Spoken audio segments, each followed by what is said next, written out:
Let's take the ick out of networking.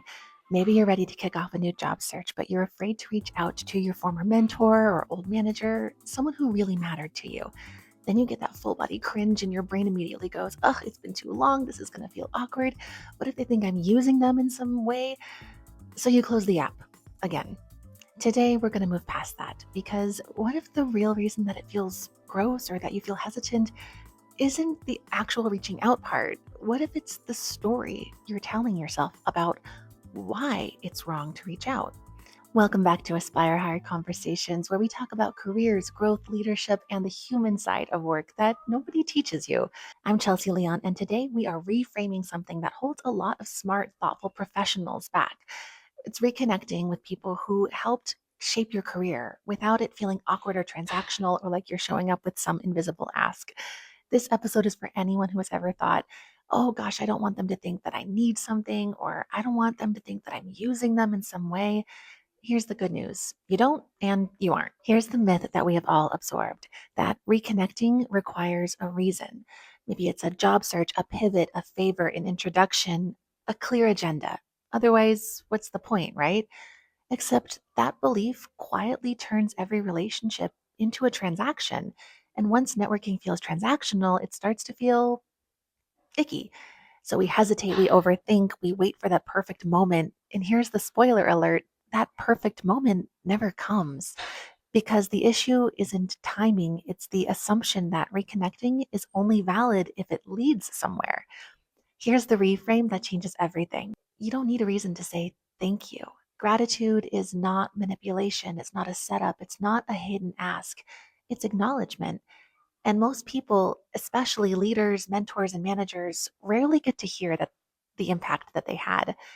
When someone helped you through a hard transition, gave you advice that you still use, and believed in you when maybe you didn't believe in yourself yet, that moment doesn't expire. Time doesn't reduce its value. If anything, time clarifies it.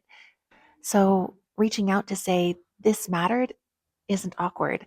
It's human. Awkwardness usually comes from the uncertainty. What do they think I want? What am I supposed to say next? Do I owe them something now? Gratitude removes all of that.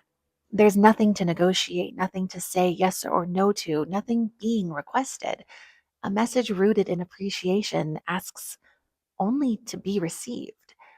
And here's something that we underestimate: being remembered for helping someone feels deeply affirming. People may forget projects and meetings, but they don't forget knowing that they mattered. If structure helps calm the nerves, then here is a simple framework. It's not a script, just a grounding point. Step one is to name a specific moment because specificity signals sincerity. Instead of you were such a great mentor, it's more, hey, I still think about the advice that you gave me during that team transition. Step two is to share the impact briefly. One sentence is enough. And that perspective changed how I approach uncertainty at work. You just closed a loop that you probably didn't even know was still open. Step three is to expect nothing in return. This part matters most. There's no ask, no update dump, no, hey, we should catch up sometime. You're not reopening the relationship, you're simply honoring it. If they want to continue the conversation, they will let you know. And here's the irony: when you remove the agenda, people often lean in. They respond warmly, they ask what you're up to, they suggest a call, or sometimes they don't respond at all. And that's okay because the goal wasn't an outcome, the goal was alignment, saying the true thing that didn't get said at the time. And conversations that start without pressure are often the ones that go somewhere meaningful. Traditional networking is built around need. Reconnection through gratitude is built around recognition. People don't remember who needed what, they remember how they were made to feel. And that's how relationships compound. That's how trust forms. That's how careers quietly unfold. So here's your challenge: one message, no agenda this week.